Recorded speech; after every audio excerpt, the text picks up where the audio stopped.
Okay, I think it's time to kick the webinar off. Once more, thank you to everyone who has joined us today for the webinar. Good to see so many of you interested in this topic. I think it's not a surprise that we've had a particularly high level of registrations for this session. If I look at our own experience here at Insignia, cyber incidents still are the #1 topic for the exercises that we run. Interesting though, whereas in 2022, 45% of all exercises that we ran were actually run on a cyber theme. Last year that had reduced to 25%, still by far the most popular scenario, but slightly less dominant than it had been in previous years. And I guess there's a number of hypotheses as to why that might be the case. I guess it could be, and I hope it is, because organisations are better prepared, more capable, more confident, better rehearsed than they were 3 years ago. Could also be because there are a whole range of escalating, emerging and new risks which also need to be exercised, whether it's geopolitics, the climate crisis, dis and misinformation, more of that later. But I think whatever the cause of that drop in that proportion of cyber exercises that we are running, what we absolutely cannot be with regard to cybersecurity is complacent. Like all risks, the nature of the cyber security risk is constantly changing and changing at lightning pace. So if there's any thought that we can do this now, it's no longer a live issue, then I think that is a foolish outlook. And of course, the use of AI in cyber attacks is one of the critical changes, and it has presented additional challenges to those that we were already facing. So, for those of you who don't know me, I am Jonathan Hemus. I'm the Managing Director of Insignia. We are a specialist crisis management consultancy, and we work with leaders of businesses around the world to help them do and say the right things on the most challenging days of their lives. And as I've already said, cyber is one of the key areas that we've been helping our clients with over the last 5 to 10 years. I'm really pleased to be joined today by Anthony Long, who's VP Advisory for LRQA Cyber Division. We've been working with Anthony and LRQA more broadly for a number of years now. Anthony has provided really valuable insight to the development of scenarios for some of the exercises that we run, has provided expert insight and feedback to clients who've been through those exercises, and regularly provides the state of the nation insider perspective on what the latest trends are within cybersecurity, what we need to be looking out for, and how we can respond to them. So Anthony is a true expert, and he's also a true friend of Insignia. So Anthony, it's great to have you with us again today. I'm going to hand over the presentation to you in a minute or so.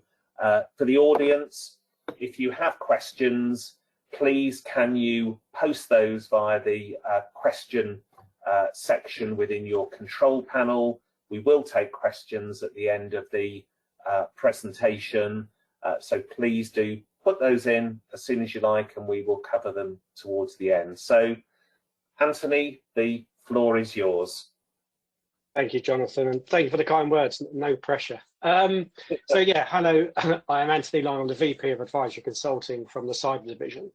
Now, the Cyber Division of LRQA is a specialist capability that we have, and we work with a lot of clients across many industry verticals, from threat intelligence provision, testing, operational resilience, PCI, GRC, and other sort of high-end consultancy specialisms, as I say. But the idea of it is to help organizations be safe and secure online, spanning people, process, and technology.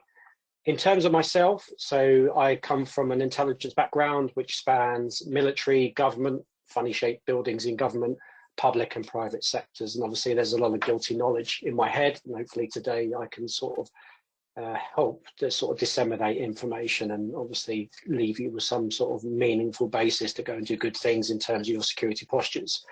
So as Jonathan said, for the next 30 minutes, I'm going to be talking about the rise of AI and how it's, perpetuating the risk of cyber or cyber threat.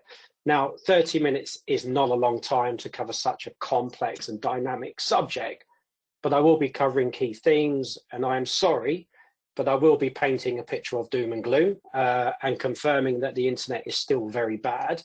But hopefully I will be leaving you with a relevant and actionable information, as I said, to help you raise your sort of security postures and your awareness. If I could just have the first slide, please.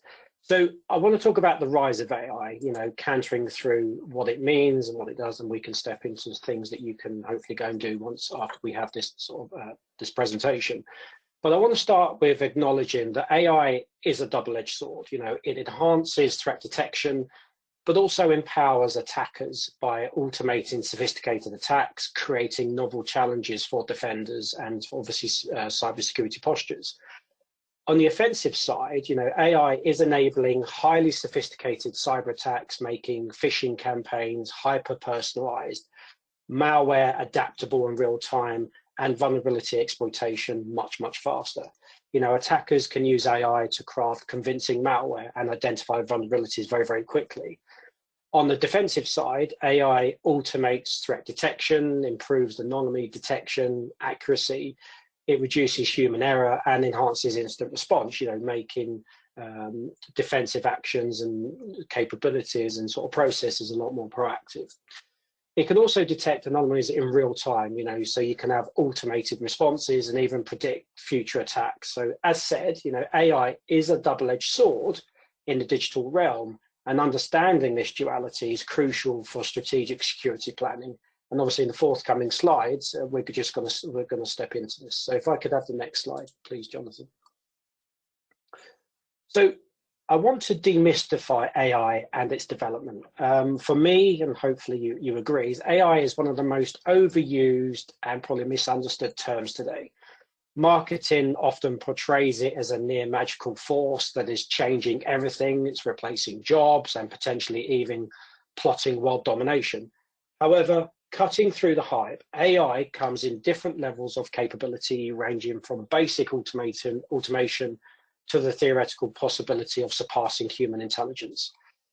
AI is broadly categorized into three types: narrow AI, general AI, and super AI. Most AI today falls under narrow AI, also known as weak AI, which is trained to perform a single task exceptionally well, but cannot operate outside of its programming. Examples that you're probably aware of are Siri, Alexa, IBM Watson, and ChatGPT, systems that process massive amounts of data and make predictions without true understanding. General AI or strong AI remains a future goal. It would be capable of learning, reasoning, and transferring knowledge across different tasks without needing retraining.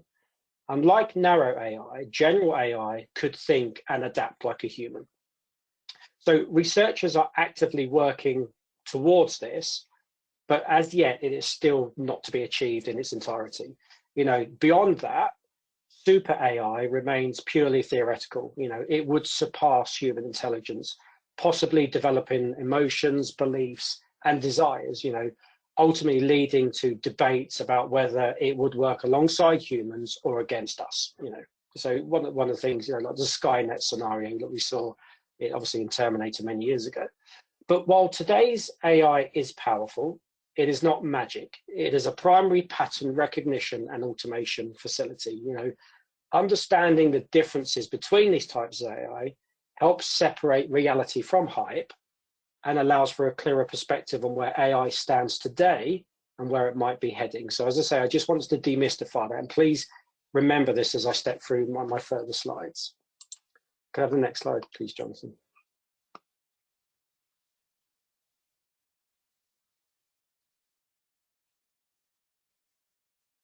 Thank you. So continuing on the theme of demystifying, let's quickly look at generative AI and LLMs, large language models, as these are the elements that are revolutionizing the way we interact with technology, transforming a wide range of industries, and are becoming increasingly integrated into various applications. So generative AI refers to deep learning models capable of generating text, images, code, and other content-based material on the data they are trained on. These models simulate the learning and decision-making processes of the human brain, for example, allowing them to create new and original content. For example, they can write essays, they can compose music, they can create artwork, and even generate software code. In terms of capabilities of generative AI or generative models, they have the ability to learn and understand natural language, the grammar of software code, for example, and natural images. This means that they can comprehend and generate human-like text, write code in various programming languages, and create realistic images from scratch. The versatility of these models makes them incredibly powerful tools in numerous fields, hence their adoption very, very quickly. LLMs are a specific type of generative AI trained on vast data sets. These models are capable of understanding and generating natural language and other types of content. They are not magical solutions, but require extensive training, fine-tuning, and interventions to ensure accuracy and reduce biases. So LLMs that you're probably familiar with are like ChatGPT 3, 4, and obviously the additions that are coming out. But what they're doing is they're demonstrating they've got remarkable capabilities in language understanding and generation. Obviously, that's what's making them so useful, hence everyone wanting to use them. In terms of current applications, so for generative AI and LLMs, they're already being used in a variety of applications. So as you can see on the slide, like according to McKinsey, 1/3 of organizations are currently utilizing these technologies. And Gartner is now predicting that by 2026, 80% of all organizations will use generative AI applications or application programming interfaces known as APIs. And some of those common applications or uses will be for such things as content creation, customer support, software development, creative arts. It's endless. Now, on the flip side, as with anything, there's always a but, and there's always security considerations. So while generative AI offers numerous benefits, it also presents security challenges. Threat actors are already exploiting these technologies for malicious purposes, such as creating deepfakes, generating phishing emails, and spreading misinformation. What I would say is it's crucial to implement robust security measures to mitigate these risks and ensure that responsible use of AI is being followed and utilized. And as I say, I'll be stepping into that in the forthcoming slides. But as I say, it's just demystifying AI and LLMs at the moment with the context for the forthcoming slides. If I could have the next slide, please, Jonathan. Now, I did warn you about the doom and gloom if the previous slides wasn't enough, but this slide represents or presents the development timeline for malicious LLMs. And what you can see here is it's showcasing the emergence of various AI-driven tools that are purely designed for unethical or harmful purposes. So starting with the release of ChatGPT in November 2022, you can see from the timeline, it's highlighting the rapid evolution of malicious LLMs, as I said. So throughout 2023 and early 2024, you can see from mid-2023, models such as Worm, GPT, XXX, Evil emerged, followed very, very quickly by Wolf, Fraud, Dark Bart, and then Dark Bert in subsequent months. So you can see that the trend continued into 2024 with the introduction of Dark Gemini.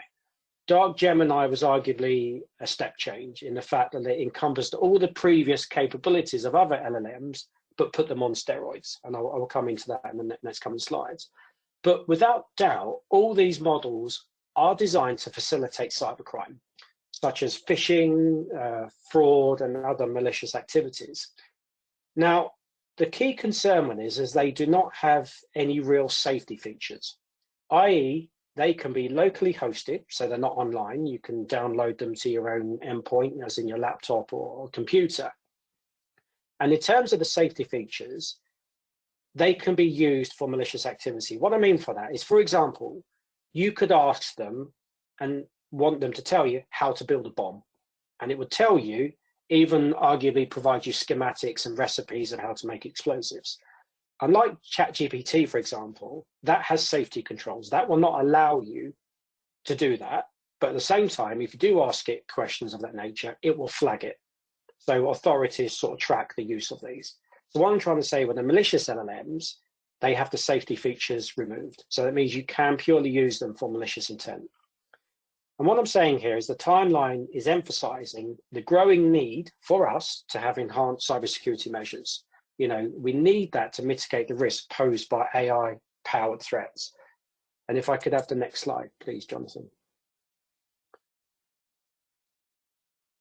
So I just want to do a quick bit of analysis. So obviously I've painted doom and gloom. I do apologize, but it's good context and we need to appreciate and understand it. But in terms of analysis, so as I said, now we've got some context. I just want to recap on some of the high level themes that we are seeing in terms of cyber threat, as in terms of what we're seeing in the landscape before I step into the areas of what you can do to mitigate the impact of AI and LLMs used maliciously. So I would assess that, attackers are evolving very, very, very quickly, and they are intensifying and they're becoming more impactful. And I'll say in terms of assessment, I would say the number of cyber attacks this year will surpass 2024 levels, despite ongoing efforts to combat ransomware operations by the government and local authorities globally. Cyber criminals are becoming more sophisticated. They're demonstrating greater comfort in working across diverse operating systems and technology stacks. So what that means is it's making traditional security measures increasingly ineffective. A significant area of concern is the exploitation of cloud environments, where attackers are leveraging cloud management planes to access sensitive resources, amplifying the risk of large-scale data breaches on multiple fronts. I'd say, moreover, the time between initial breach and full-scale impact, which I often refer to as the break-in to bang time, is still shrinking. This means that organizations must enhance your detection, your response, and mitigation strategies to stay ahead of threats. Cyber criminals are still exploiting internet-facing vulnerabilities, underscoring the necessity of proactive network management, regular patching, and when necessary, the ability to disable insecure systems. Identity and access management have become critical components of cybersecurity, as compromised credentials remain a primary entry point for attackers. Implementing strict user roles and permissions is essential to minimizing unauthorized access and reducing attack surface. Additionally, I would say securing supply chains is now absolutely vital, as attackers now often target third-party vendors to infiltrate organizations.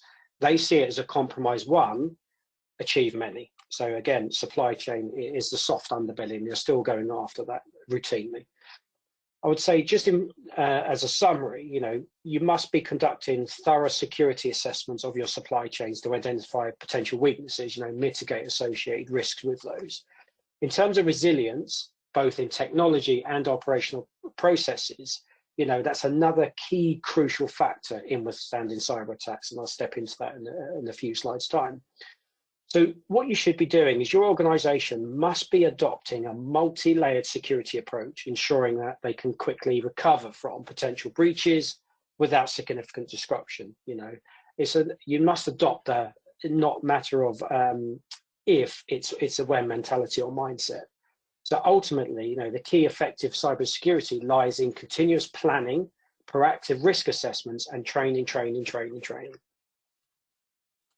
And if I could have the next slide, please, Jonathan. Sorry, excuse me. So how has AI impacted the economics of cybercrime? So quite simply, it's become even more accessible and cost-effective than ever, creating an alarming shift in the threat landscape, which is what I briefly spoke to. So with the rise of malicious LLMs, as per that timeline, and AI tools, malware can now be generated in seconds, eliminating the need for attackers to possess advanced coding skills, for example. This automation lowers the bar to entry for cybercriminals, allowing even more of those with minimal technical expertise to launch cyber or sophisticated attacks. Quite simply, AI is now a powerful and precision tool for cybercriminals, and that's why they're adopting it very, very quickly. Meanwhile, I would say ransomware operations have become increasingly professionalized, with some groups even establishing customer service teams to negotiate ransom payments and ensure smooth transactions. They even have IT help desks if you struggle to use their tools, which is arguably probably more effective than our own in-house help desks, to show you how much effort and resources they're putting behind it. As the cost of launching cyber attacks continues to decrease, if you just click again, sorry, Jonathan.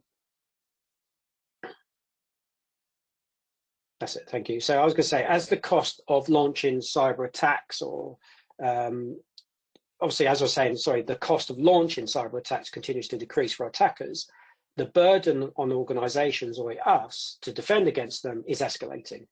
And I would say now is the time that we should be investing, your organization should be investing in cybersecurity tools, personnel, and training to keep pace with evolving threats. I'd say, but yes, it is making cyber defense more costly and an ongoing challenge, but now is the time to invest in it. If I could have the next slide, please, Jonathan.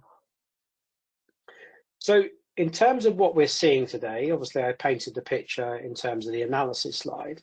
And as mentioned, AI is continuing to reshape the landscape of cybersecurity by not only enhancing traditional attack methods, but also creating new, more sophisticated threats that are harder to defend against. Phishing, for example, has evolved from generic mass distributed emails, such as the good old Nigerian prince emails or letters that we would have received many years ago, to highly personalized and convincing messages. They're tailored specifically to the individuals they're targeting, making it more likely than ever that the cautious, well-trained, well-informed employee has a higher chance of falling victim to phishing. So attackers are now using AI to analyze social media profiles, professional networks, and other publicly available information sets to craft, phishing emails with industry-specific jargon, addressing employees by name, and even referencing specific projects, for example, that they could be working on, that they're publicizing online. So that level of precision makes these emails far more dangerous than traditional poorly crafted phishing attempts. And I'd say one of the most concerning developments is the rise of AI-powered deepfakes, which can replicate the voices and appearances of trusted individuals, including CEOs, to deceive, employees into taking actions that would normally be recognized as suspicious.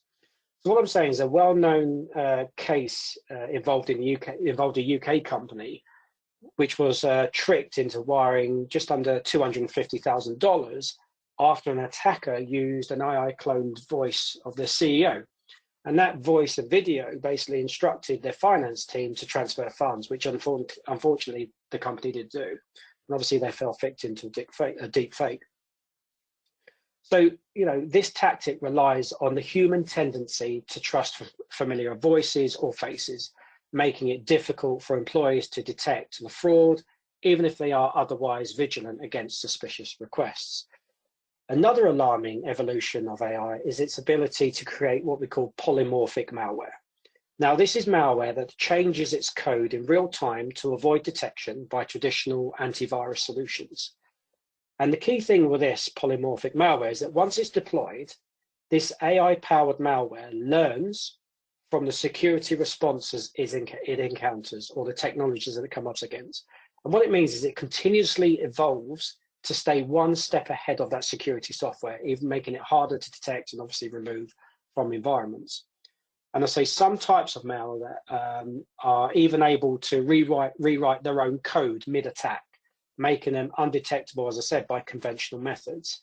That adaptability, or the AI-powered nature of that malware, basically ensures that it remains ineffective or effective against defense evolution or tools as they currently stand. Moreover, AI has streamlined the process of reconnaissance, and exploitation. Attackers can now automate the collection of data from social media, as I said, email leaks and other sources, basically creating highly accurate and personalized attack profiles in a fraction of the time that it would take a human attacker, for example. For example, when we conduct red teaming exercises against individuals, organizations, it would take one of my analysts probably a couple of hours to research material and produce a phishing email of a good high quality. AI has allowed us to reduce that time down to under 20 minutes. So you can see it's going hours to minutes. AI systems can also scan for vulnerabilities in systems and automatically develop and deploy exploits. That is significantly speeding up the attack cycle for the attackers. That level of automation not only accelerates the timeline of an attack, but also increases the scale at which it can be launched. The flash to bang time, as I said, is reducing all the time. And that means that it's often far reaching in terms of its consequences. In response to these new threats, traditional cybersecurity defenses, such as signature-based antivirus programs, are becoming less effective. AI's ability to mutate and adapt makes it harder for static defenses to keep pace, placing greater emphasis on heuristic analysis, which relies on identifying suspicious patterns rather than known signatures. However, even this approach is increasingly being challenged as AI, as I said, is learning to mimic normal behaviors and avoid detection. It is becoming very, very good.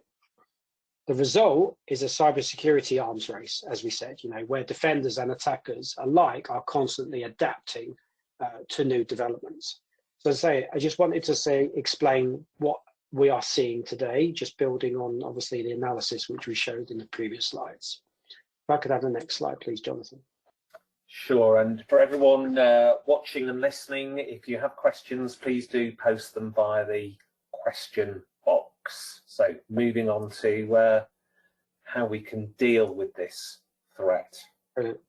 And please jump in, Jonathan, if you want to bring those questions in as I'm talking, happy to take those. As Jonathan said, so what can we actually do? So I want to, say there are things that we can do. So to be able to build mitigations and defenses, you need to have an appreciation and insight into the attacker's mindset. As it stands, attackers no longer rely on generic approaches, as I was explained, i.e. phishing, emails, or brute force attacks. If you just click again, please, Jonathan.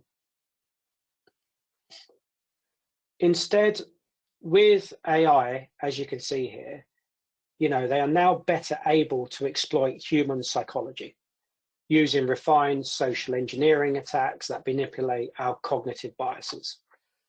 As these attacks become more sophisticated, one thing remains clear: training is still our strongest defense and our first line of defense. So in terms of cognitive bias, it is a hacker's playground. Basically, human brains are wired to take shortcuts, patterns that help us process information quickly. Cyber criminals are still using these cognitive biases against us. They exploit familiarity bias with imitating trusted brands, for example, authority bias by impersonating executives, or urgency bias by pressuring victims into quick decisions.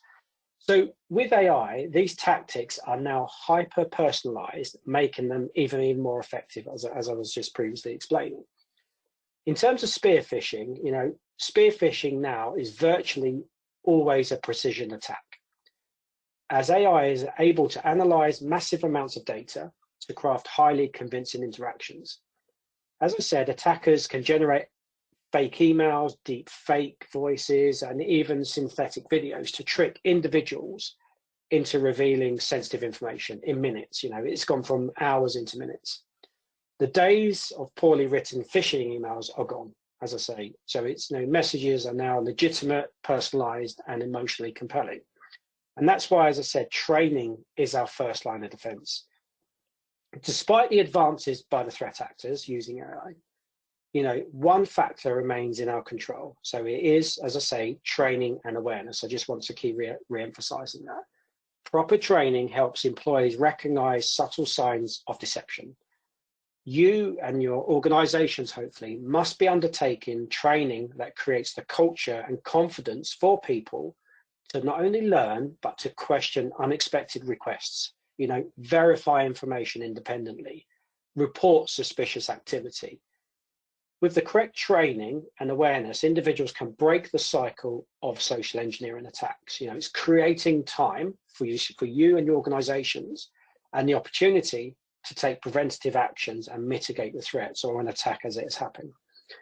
And so to re-emphasize, if not already, your organization must foster a culture of cybersecurity awareness, making training an ongoing priority rather than a one-time event, as in one and done, just compulsory basic training that happens once a year.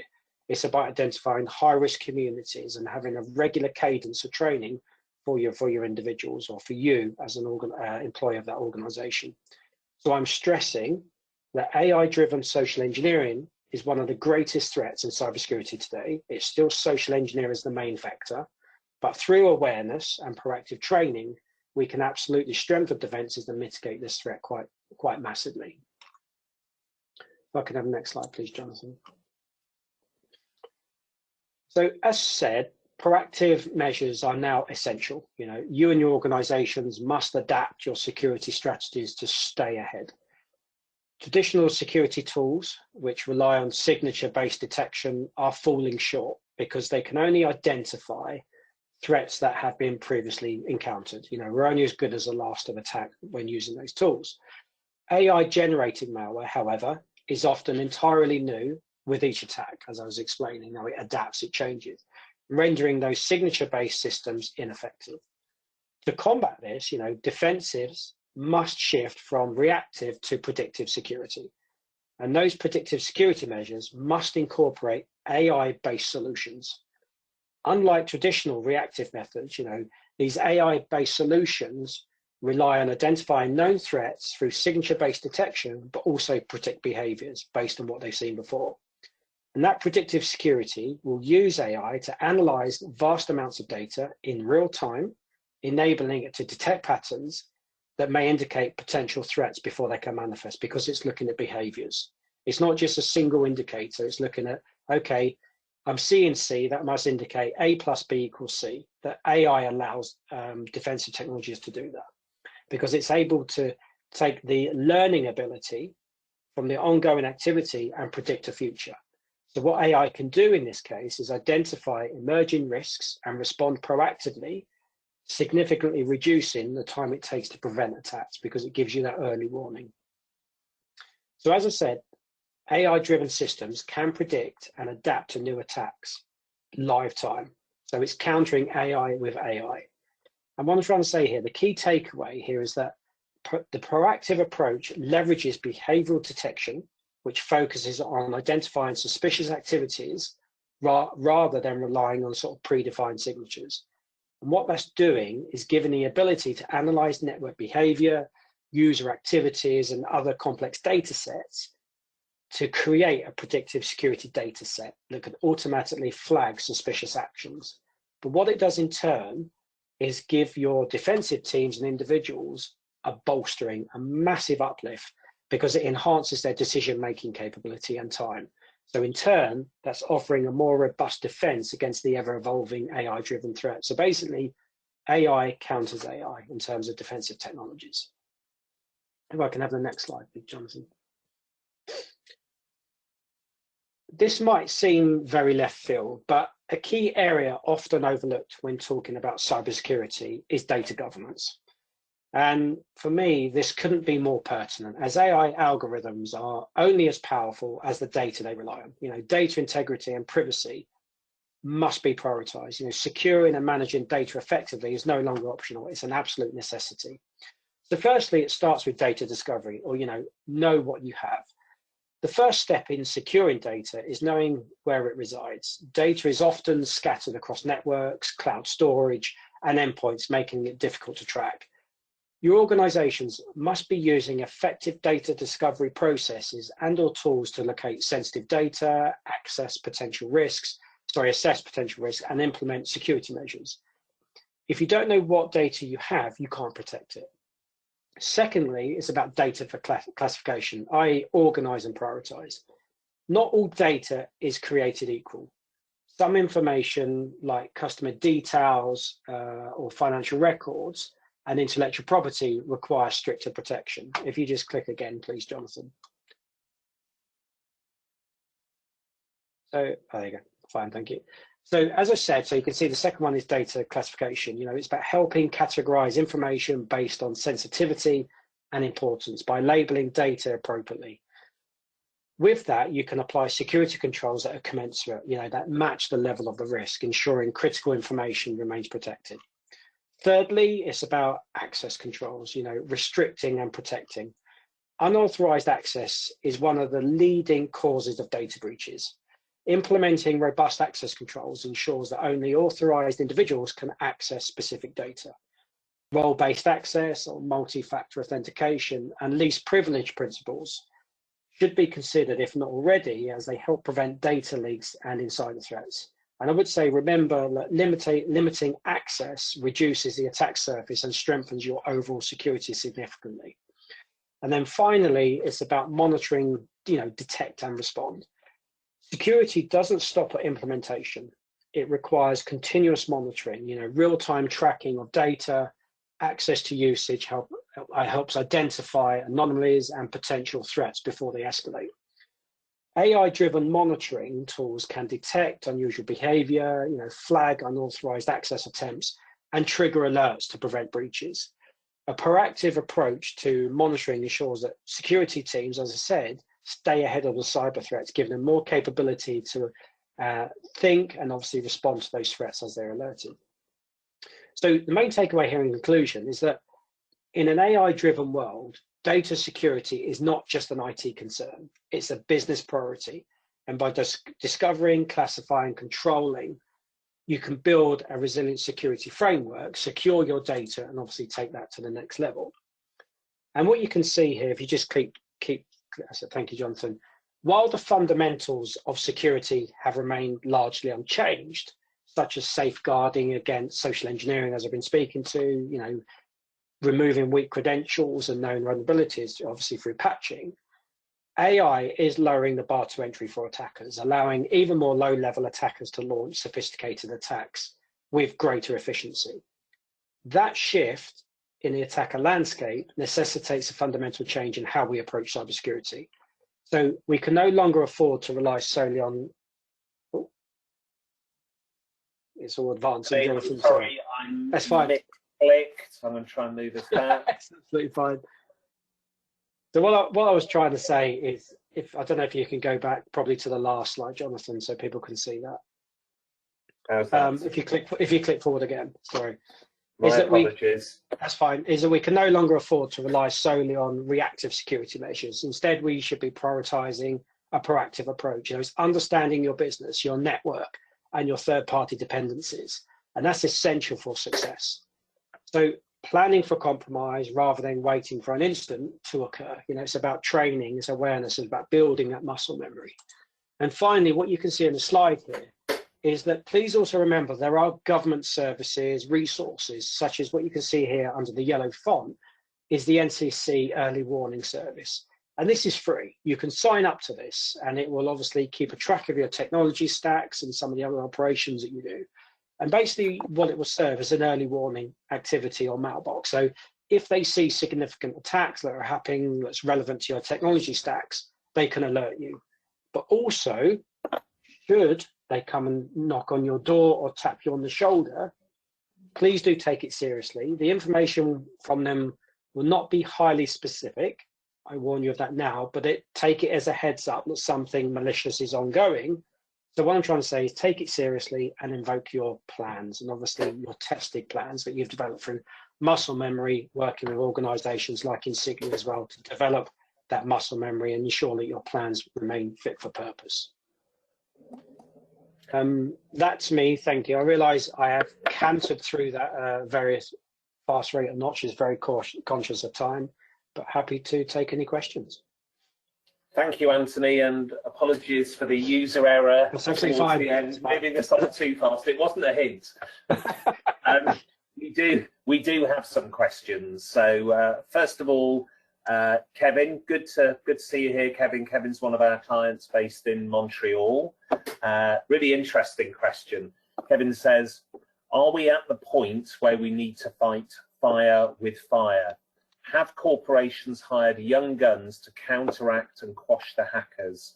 Or could many corporations gather together for a consolidated attack against them? Yeah, very good question. I'm just going to unpick it and probably say, on one hand, AI is leveraging to enhance cybersecurity. And I would say, but we need to be thinking about, AI-driven threat detection, anomaly detection, and automated response to cyber threats. But as I say, on the flip side, cyber criminals are using that as well. So what that means is it's about understanding what you have as an organization and then testing that. But the testing needs to evolve. The testing needs to go what I call stress testing. And that is testing of the next level. So it's not like penetration testing, vulnerability scanning. It's testing that emulates and simulates the actions of real world attackers, obviously known as red teaming. But that red teaming should be intelligence led. And that intelligence led element is key, because what that intelligence led approach is to do is to hold the testers true, to stop them defaulting to type just to test what they've got confidence in from an ethical basis, but to simulate and emulate those real world actions that the threat actors are doing. And it's about using what we call the TTPs, the tools, techniques, and procedures of those real world attackers. So what it would do is give you a ground truth playback of how your defenses stay up to real world threats, or how you detect and respond. And then you can take the learnings from that to enhance your security posture and play those gaps. In terms of playing fire with fire, absolutely. So AI is scary, don't get me wrong, because it is accelerating the attack chain and attack path for attackers. But don't be scared of technologies that use AI in a defensive technology as well, such as modern antivirus capabilities or EDR. I would look at certainly EDR technologies that have AI in them, because what it's doing is giving your limited resources more breathing space. So it's fighting AI because AI can look for AI, it knows how it responds, and you can program it on the same data sets. But as I say, it's giving your limited resources more time to do something. So it's putting speed bumps in your environment, allowing you more detection and response capability. Did I miss something from that question? I was just trying to unpack it. The hiring of the young guns, organizations collaborating together to take on the bad guys? Yeah, so in terms of that, so testing houses, we're a testing house. This isn't me pushing our services, but we absolutely employ what we call young guns, who, not saying they've done malicious activity, but they understand how to test, how to hack.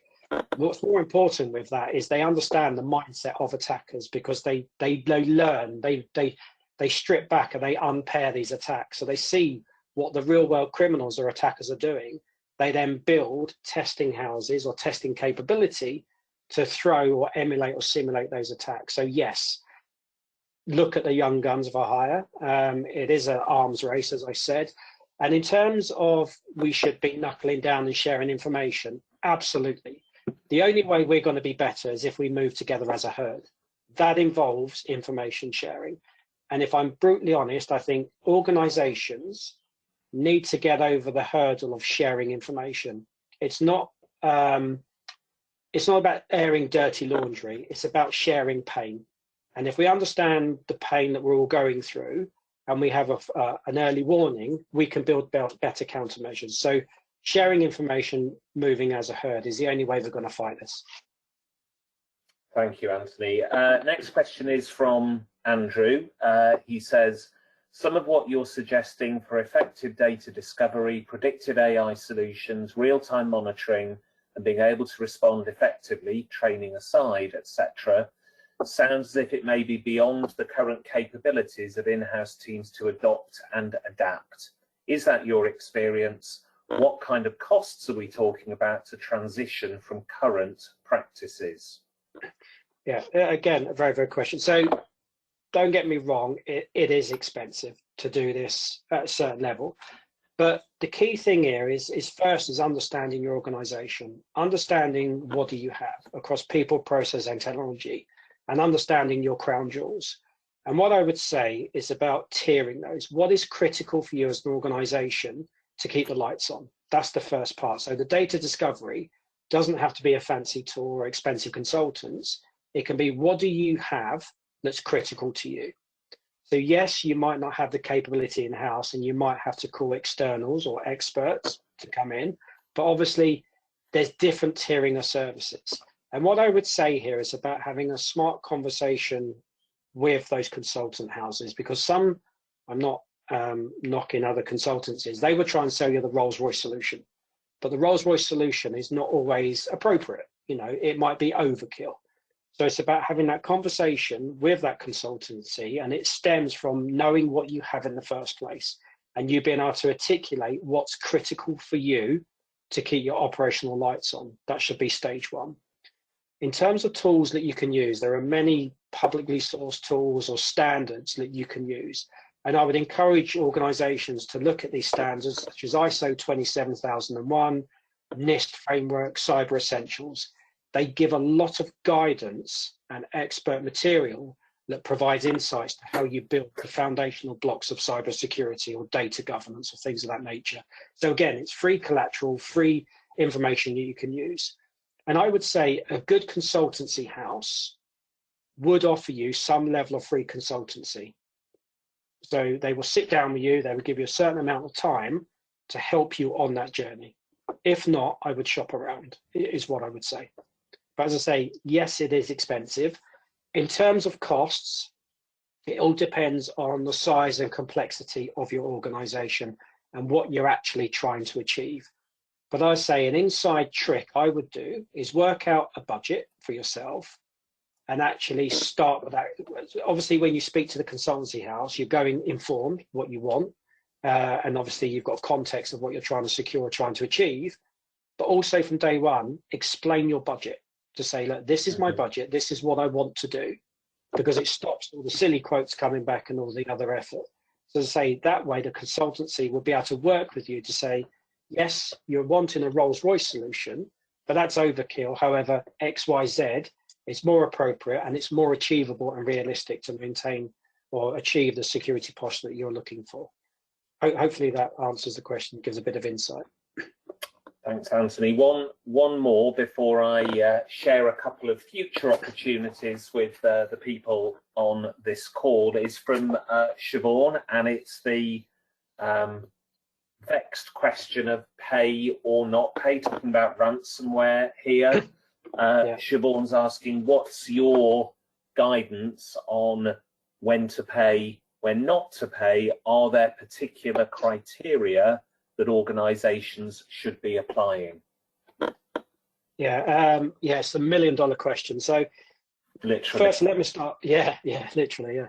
So the first place to start is if you are if you're in a regulated industry, such as finance, under PRA, FCA guidance, and arguably government guidance, you should not be paying ransomware or ransom fees.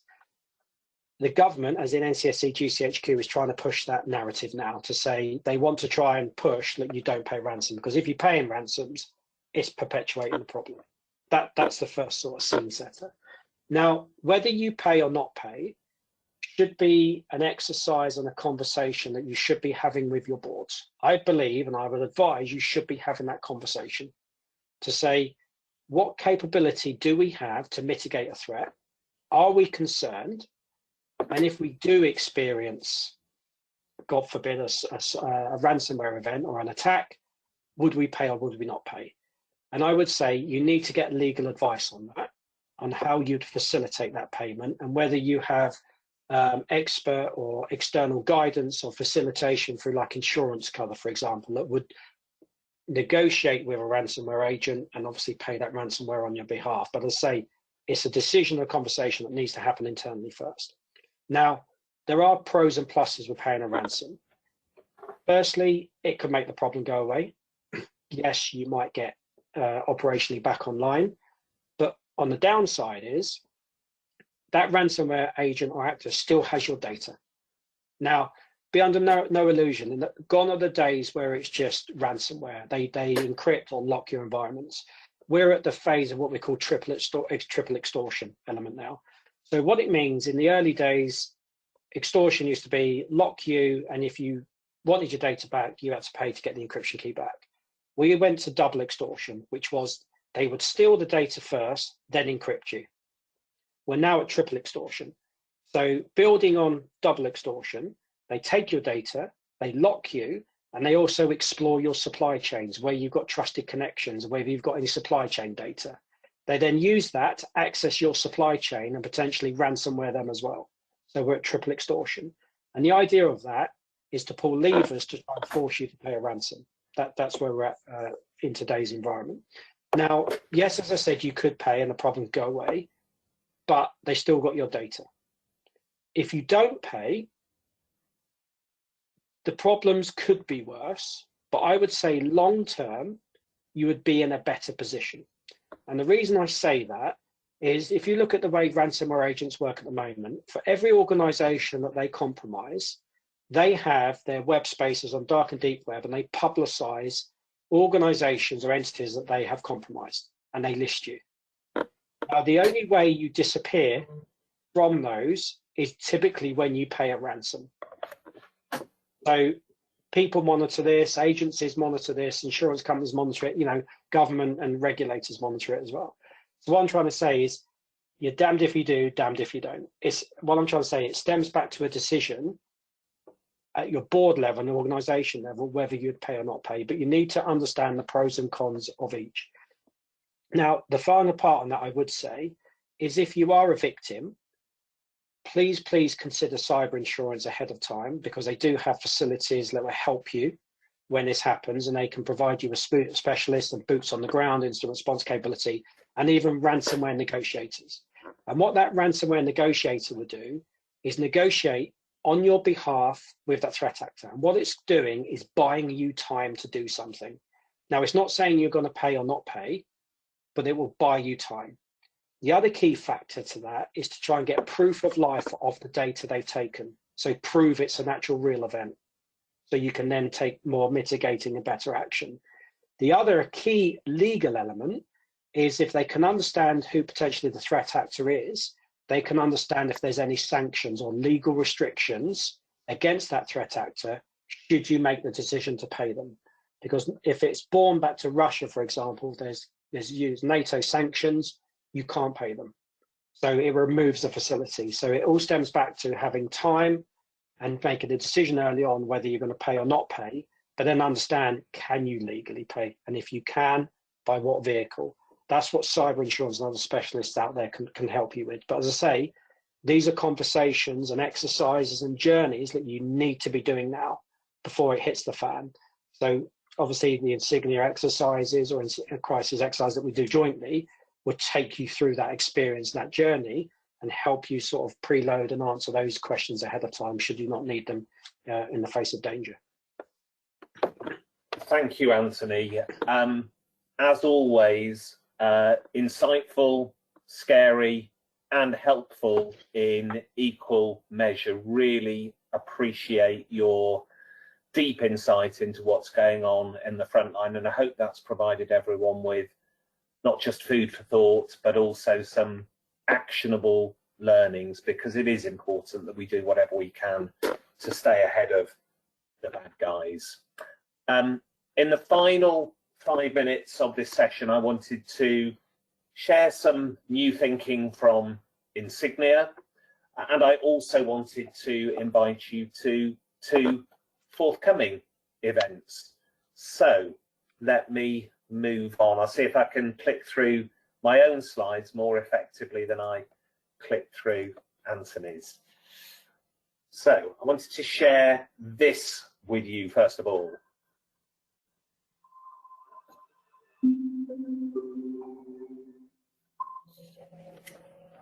What is it? Well, it is Insignia's new crisis management approach. We're calling it the crisis proof approach. It is our distinctive philosophy on what effective crisis preparedness looks like. it's also for clients a robust, holistic and cohesive approach to benchmarking crisis preparedness and also building on it. And I quickly wanted to run you through those 6 elements of becoming crisis proof and what success looks like in each case.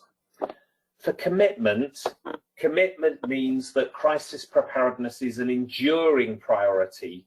It's supported with leadership engagement, time, money, and other resources.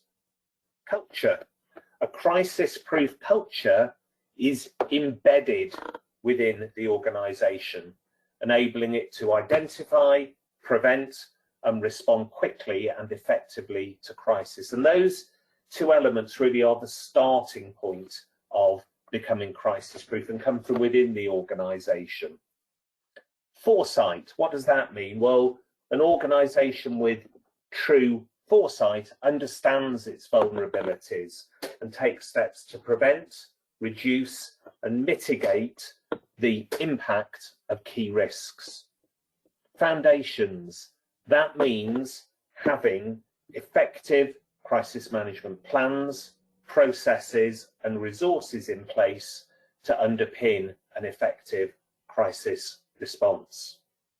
Skills, what that means is that crisis management team members understand their crisis management plan, have the necessary skills to deploy them, and the knowledge to successfully play the role they would be required to fulfill on a crisis management team. And finally, confidence. Confidence means that crisis management team members have the personal resilience and mental muscle memory to respond successfully to a crisis under severe pressure. So that is the concept and the 6 elements that bring the crisis-proof approach together. We're launching that with an online free scorecard which benchmarks the extent to which your organisation is crisis-proof against the 6 elements.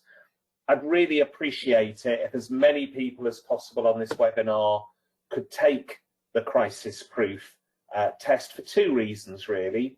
1, because I hope it would prove valuable and insightful for you in terms of evaluating how prepared you are, and 2, because I would love any feedback that you have on the model or the online scorecard itself. So there'll be a link for you to be able to do that in the email that comes out after this session. And if you did have 5 minutes, it is a 5-minute task. I'd really appreciate you going through that.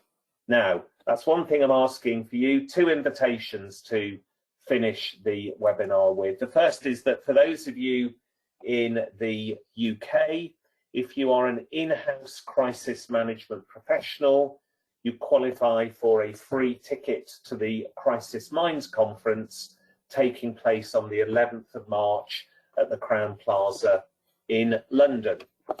As you can see, I will be one of the speakers at that event. I won't have quite such dark hair as it appears on that photo. The quantity of hair has not changed since that picture, but the colour of it has. But nevertheless, it's a great event. There's good speakers there in addition to myself, and there's a really good set of peers there for you to share learnings with. So contact Informa Connect directly, and if you work in-house in crisis management, you qualify for a free ticket.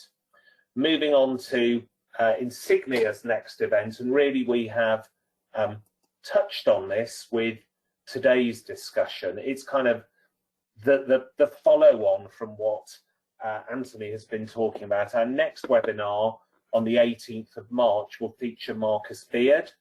He is former head of the Cabinet Office Rapid Response Unit and is an expert in deepfakes, mis and disinformation, which on the right-hand side, it was what the World Economic Forum less than a month ago identified as the #1 area of concern over the next 2 years for business people, politicians and other stakeholders. So Again, within your follow-up email will be an invitation to hear Marcus talk and reveal further scary things about what is happening out there, but also, as with Anthony, what you can do to respond, or even better, prevent or prepare for that. If there's any other information that you would like, any questions you have regarding, sorry, I'm just laughing at Kevin's comment, which says that AI could fix your hair, Jonathan. Good point, Kevin, I'll get on to that. Apart from comments about my personal appearance, please do click on the QR code here, reply to the email link you'll be sent subsequently. Any questions, any comments, any topics you'd like to see covered within the webinars, please let me know. Other than that, thank you so much for joining us today. I'm sure you got some rich learnings out of Anthony's presentation, and just leaves me to say that I wish you a pleasant and crisis-free afternoon. Thank you very much.